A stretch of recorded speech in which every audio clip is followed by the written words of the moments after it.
تجویز کے تعلق سے اس کی تائید پہ حضرت مولانا محمد سفیان صاحب محتمم دارالعلوم وقف دیوبند تشریف لائیں.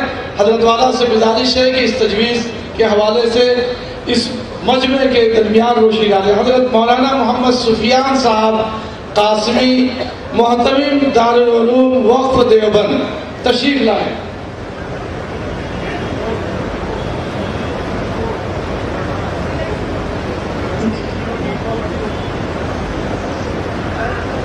اعوذ باللہ من الشیطان الرجیم. بسم اللہ الرحمن الرحیم. الحمدللہ وحدہ والصلاة والسلام علی من لا نبی بعدہ. وقال اللہ عز وجل ان اللہ لا یغیر ما بقوم حتی یغیر ما بانفسهم. صدق اللہ العظیم. اصحاب علم و فضل، حضرات علماء کرام، السلام علیکم ورحمۃ اللہ وبرکاتہ. سب سے پہلے میں جمعیت العلماء ہند کے زیر انتظام اس عظیم الشان نمائندہ اجلاس کے کامیاب انعقاد پر میں برادر محترم جناب حضرت مولانا سید محمود اسد مدنی صاحب دامت برکاتہم اور ان کے ساتھ شانہ بشانہ صف بصف تقویت پہنچانے والے تمام اراکین جمعیت العلماء کی خدمت میں مبارکباد پیش کرتا ہوں اور بارگاہ رب کریم میں دعا گو ہوں کہ اللہ تعالیٰ ان عزائم کو اپنی بارگاہ میں قبول فرمائیں اور بہرور فرمائیں. آج ہم جس موضوع پر یہاں جمع ہوئے اور ملک کے منتشر احوال، خاص طور پر اقلیتوں کے ساتھ پیش آنے والے معاملات اور اس کے مثبت نتائج پر غور و فکر، یہ اس اجلاس کا مرکزی موضوع ہے. سب سے پہلی چیز تو یہ ہے کہ یہ احوال کوئی نئے نہیں ہے، بلکہ اگر دیکھا جائے تو تاریخ کے صفحات پر بے شمار شہادتیں اس بات پر شاہد عدل ہیں کہ اسلام کے دور اول سے لے کر اور آج تک ان 14.5 صدیوں کے اندر کوئی عشرہ اور کسی صدی کا کوئی عشرہ ایسا نہیں گزرا کہ جب اسلام کو چیلنجز کا سامنا نہ ہوا. لیکن جیسے جیسے چیلنجز کا سامنا ہوا، ذات حق جل مجدہ کی حکمت تکوین سے اللہ تعالیٰ نے ان افراد کو پیدا فرمایا، ان صاحب عظیمت حضرات کو پیدا فرمایا کہ جنہوں نے اس کا بھرپور مقابلہ کیا. جمعیت العلماء ہند کی تاریخ اس بات پر شاہد ہے. میں یہ سمجھتا ہوں کہ مایوسی کی کوئی وجہ نہیں. حالات شدید ہے، سختر ہے، چیلنجز ہیں، لیکن مایوسی کی کوئی وجہ نہیں، کیونکہ مایوسی مومن کے لیے ہرگز روا نہیں ہے. اس سے پہلے بھی احوال آئے. میں اکثر کہا کرتا ہوں کہ ہماری صفوں کے اندر جو عمومی سطح پر مایوسی کا عناصر نظر آتے ہیں، اس کی ایک بنیادی وجہ یہ ہے کہ ہم نے اپنے بڑوں کی تاریخ کو فراموش کر دیا. ہم نے اس تاریخ کو کہ جس عظیمت کے ساتھ، جس مقامت کے ساتھ، جس قوت کے ساتھ، جس حوصلے و استقامت کے ساتھ انہوں نے اپنے وقت میں چیلنجز کا مقابلہ کیا اور جس احوال میں کیا، آج میں یہ سمجھتا ہوں کہ اس کا عشر و نشیر بھی نہیں ہے.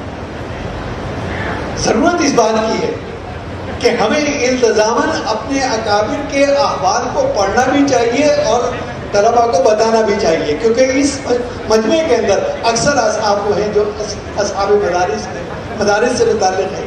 تو ضرورت ہے کہ آنے والے طلباء کو اپنے اکابر کی تاریخ سے واقف کرایا جائے. اس سے کیا ہوگا؟ اس سے ایک حوصلہ ملے گا. جہاں تک چیلنجز کی بات ہے تو یہ آج کوئی نئی بات نہیں ہے. حق اور باطل کی آمیزش تو اسلام کے روز اول سے شروع ہو گئی تھی، جب کوہ صفا پر سب سے پہلے نبی کریم علیہ السلام نے کھڑے ہو کر اسلام کے توحیدی نظام کا اقرا کے زیر اثر تعارف کرایا، تو اس وقت کے ارباب ہند یا اولیاء شیطان ابو لہب و ابو جہل انہوں نے اپنے جابرانہ اور ظالمانہ نظام کے لیے اس منصفانہ نظام کو خطرہ سمجھا. تو ہر عمل کا ایک رد عمل ہوتا ہے.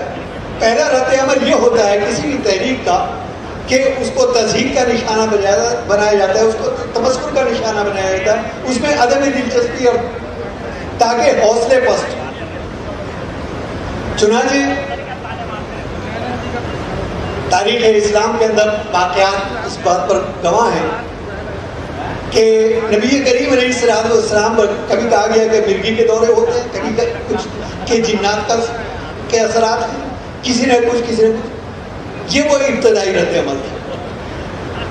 جب تحریک آگے بڑھی اور ان اثرات، ان باتوں کا تحریک پہ کوئی اثر نہیں پڑا، تو دوسرا رد عمل ہوتا ہے لالچ کا، کہ لالچ دیا جاتا ہے. وہ بھی ہوا کہ جو دولت چاہے قریش کی، جو جس عورت سے چاہے نکاح ہم کرائیں گے، سرداری چاہیے سرداری دی جائے گی. اور تیسرا رد عمل ہوتا ہے دھمکیوں کا، سازشوں کا، خوف و دہشت کا ماحول پیدا کرنے کا. اور چوتھا رد عمل ہوتا ہے ہجوم کا. تاریخ اس بات پر گواہ ہے کہ ادوار بدلتے ہوئے تلک الایام نداولها بین الناس، آباد بدلتے رہتے ہیں، لیکن اللہ تعالیٰ وقت اور حالات کے لحاظ سے ان افراد کو پیدا فرماتے ہیں کہ جو وقت کے نفس شناس ہیں. آج الحمدللہ جمعیت العلماء ہند کے اندر وہ بصیرت افروز فیصلے کرنے والے، وہ بصیرت مندانہ نظر رکھنے والے، دور رس نتائج اور اس کے عواقب کو جاننے والی یہ قیادت موجود ہے. ضرورت ہے اتحاد ملت کی کہ فکری اتحاد کے ساتھ ہمیں شانہ بشانہ اور سب بسب کھڑے ہو کر ان موجودہ احوال میں کے حالات کا مقابلہ کرنا ہے. حکومت اگر یہ سمجھتی ہے کہ ان پروپیگنڈوں سے یا ان ہتھ کنڈوں سے شاعر اسلام کو مٹا دیا جائے گا، تو یاد رکھیں یہ غلط فہمی ہے. شاعر اسلام اور مسلمانوں کی ہمت، عزیمت اور استقامت نہ پہلے متاثر ہوئی، نہ آج ہوگی اور نہ کل ہوگی انشاءاللہ. ہمیں پوری استقامت کے ساتھ، پوری عزیمت کے ساتھ، پوری بصیرت مندی کے ساتھ اور نتائج کو مثبت انداز سے، مثبت فکر سے سامنے رکھتے ہوئے اپنی حکمت عملی کو تشکیل دینا ہے. عالم بشریت میں فکر و تفکر ہی اصل الاصول ہے، اور فکر و تفکر کی بنیادیں اگر راست فکر پر ہوں تو اس کے نتائج ہمیشہ مثبت آئے ہیں اور آتے رہیں گے انشاءاللہ. اس لیے میں یہ سمجھتا ہوں کہ مایوسی کی کوئی وجہ نہیں. اس اجلاس کے اندر پیش کی جانے والی تجاویز اور جو آپ کے سامنے لائے عمل پیش کیا گیا، ہم اس کے تہہ دل سے خیر مقدم بھی کرتے ہیں اور بھرپور طریقے پر، ہر طریقے پر اپنی معاونت کا، اپنے تعاون کا، اپنے کا یقین دلاتے ہیں کہ ہم انشاءاللہ جمعیت العلماء کے شانہ بشانہ کھڑے ہیں اور کھڑے رہیں گے انشاءاللہ. وآخر دعوانا الحمدللہ.